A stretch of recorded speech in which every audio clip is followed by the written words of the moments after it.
सृष्टि बचपन से ही दिखने में सुंदर नहीं थी, लेकिन अमीर बाप की बेटी सृष्टि पर उसकी माँ जान छिड़कती। मेरी बेटी कितनी प्यारी है, भगवान सबको सृष्टि जैसी बेटी दे। सृष्टि धीरे धीरे बड़ी होती है। एक दिन सृष्टि की सहेली कहती है, तू दिखने में कितनी अजीब सी है, लेकिन मैं जानती हूँ हम सब में सबसे अच्छी शादी तो तेरी ही होगी।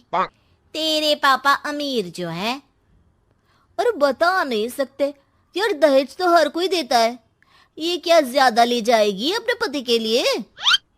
अरे बड़े शहर में कोठी है इसके पापा की। अरे पापा की है ना, कौन सी इसकी है? इसकी होती तब तो कोई भी लड़का इससे शादी कर लेता। अरे पापा की मतलब पापा की है तो मेरी ही है ना? किसने कहा? अब तेरी तो तब होगी ना जब तेरा भाई ना हो। वैसे भी शादी के बाद सारी प्रॉपर्टी भाई के नाम होती है। सृष्टि समझ जाती है कि उसे किसी भी हालत में माँ बाप की सारी प्रॉपर्टी को अपने नाम करना है, लेकिन कैसे? एक दिन सृष्टि का भाई शीनू कहता है, बहन क्या कर रही है? तुझसे एक बात करनी है। अरे हाँ हाँ करना, मैं तो तेरी बहन हूँ। बहन मेरी लाइफ में ना एक लड़की है, बहुत अच्छी है। मैं सोच रहा हूँ माँ और पापा से बात करूँ शादी के लिए। सृष्टि को समझ में आ जाता है कि भाई की शादी होते ही भाभी उसे एक दिन भी घर में बर्दाश्त नहीं करेगी।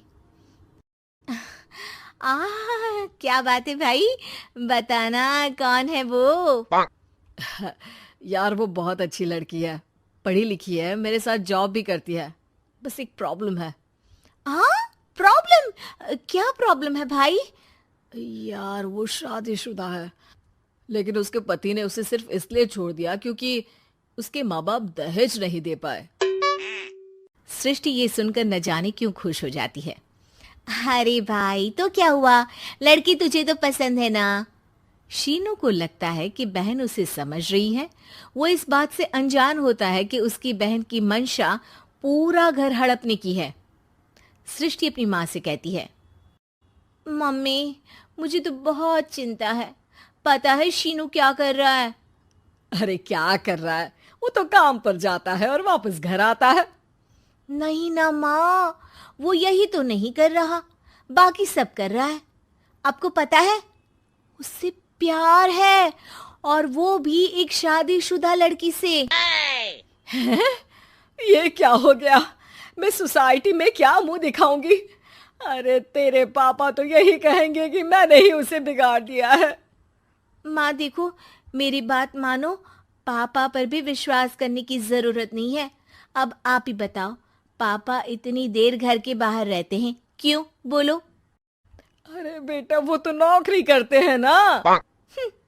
तू बहुत भोली है माँ।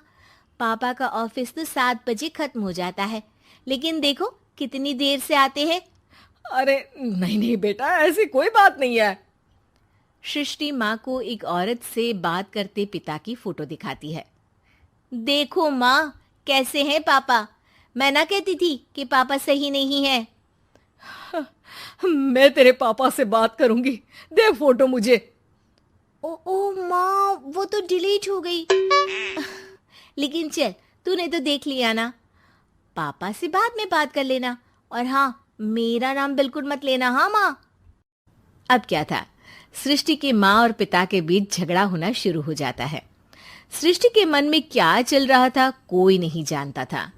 एक दिन, माँ सृष्टि के लिए एक लड़का देखा है, वो लोग शाम को उसे देखने आने वाले हैं। और हाँ माँ, एक खुशखबरी, मैं और पापा मिलकर एक नया बिजनेस ट्राई कर रहे हैं। शाम को लड़का आता है, सांवले रंग का। सृष्टि को तो बिल्कुल भी पसंद नहीं आता। लड़की की माँ कहती है, लड़की का चेहरा तो कोई खास नहीं, लेकिन अगर मेरे बेटे को आप लोग सेटल कर दें तो मैं उसकी शादी आपकी बेटी से करवा दूं। सृष्टि को लड़का बिल्कुल पसंद नहीं था। उसे भाई पर गुस्सा आ जाता है। लड़के वालों के जाने के बाद कहती है, माँ देखा शीनू मेरे लिए कैसा लड़का लेकर आया, न दिखाने लायक न सुनने लायक, सेटल भी नहीं, वो भी हम करे। अरे माँ, मैं जानती हूँ ये मेरी शादी किसी भी घर में क्यों करवाना चाहता है। अरे कैसी बात कर रही है बहन, तूने तो देखा ना, लड़के को मैंने ही मना कर दिया तुझसे शादी के लिए। जिसने लड़का बताया था उसने उसकी बहुत तारीफ की थी। बात आई गई हो जाती है, लेकिन सृष्टि का मन शांत नहीं होता। क्या करूँ, कुछ समझ में नहीं आ रहा। मेरी शादी हो गई तो ये लोग पूरी प्रॉपर्टी शीनू के नाम कर देंगे, मेरे हाथ तो कुछ लगेगा ही नहीं। तभी सृष्टि को आइडिया आता है। वो किसी वकील को फोन करती है। जी देखिए, अगर आपके मम्मी पापा का तलाक हो जाता है तो आपके पिता की आधी प्रॉपर्टी आपकी माँ के नाम हो जाएगी, फिर उसे वो किसी को भी दे सकती है। सृष्टि अब माँ को बेटे के खिलाफ भरती है। माँ, शीनू पर नजर रखा करो, वो जिस लड़की के प्यार में है ना, वो शादीशुदा है। यहाँ आएगी, सारा पैसा, रुपया, जमीन, जायदाद सब हड़प लेगी। पापा का भी हाल तुमसे छुपा नहीं है। ऐसा ना हो कि मैं और आप एक दिन सड़क पर भीख मांगे।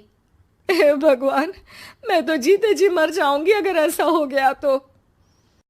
ऐसा हो गया नहीं माँ, ऐसा ही होगा। अभी समय है, आगे का सोच लो। मैं तो कहती हूँ पापा से आधी प्रॉपर्टी लेकर अलग हो जाओ।